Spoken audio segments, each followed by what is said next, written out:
کسی کا موبائل آپ نے اٹھا رکھا ہے اور اس کے موبائل پہ میسج آتا ہے، چاہے وہ کمپنی کا میسج ہی کیوں نہ ہو، اگر آپ کھول کے پڑھ لیتے ہیں تو یہ خیانت ہے.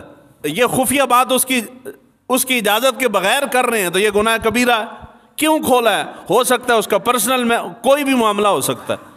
لیکن ہمارے ہاں تو ایک میڈیا نے، پھر میڈیا سے ہٹ کے سوشل میڈیا نے اتنے جو ہے نا وہ ٹارزن پیدا کر دیے نا، اسپائڈر مین پیدا کر دیے. ہر بندہ کوشش کر رہا ہے دوسرے کے گھر گھس جاؤں، بیڈ روم میں گھس جاؤں، وہاں سے باتیں نکال کے پوسٹ کر دوں میں کہ جی دیکھو میں فلاں چیز ڈھونڈ کے لایا ہوں.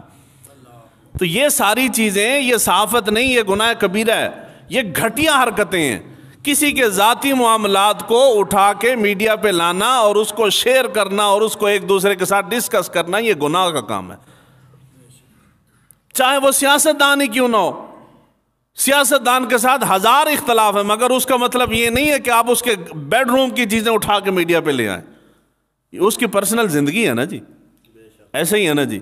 اور ہمارے ہاں پاکستان میں یہ اتنی چیز، ہر مخالف دوسرے مخالف کا فرض سمجھتا ہے کہ اس کی کوئی ویڈیو لیک ہو تو میں شیئر کروں، اور اس کے اوپر نیلے پہ دیلا یہ ٹی وی چینل والے وہ بیٹھ جاتے ہیں اس کے اوپر ٹاک شو کرنے. اس کو مرنے ہی نہیں دیتے ویڈیو کو. وہ ہر روز ٹاک شو ہے، ہر روز ٹاک شو ہے.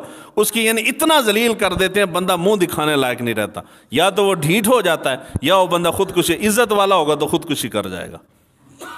تو جس چیز کا معاملہ پبلک کے ساتھ نہیں ہے وہ میڈیا پہ لانا ہی نہیں چاہیے.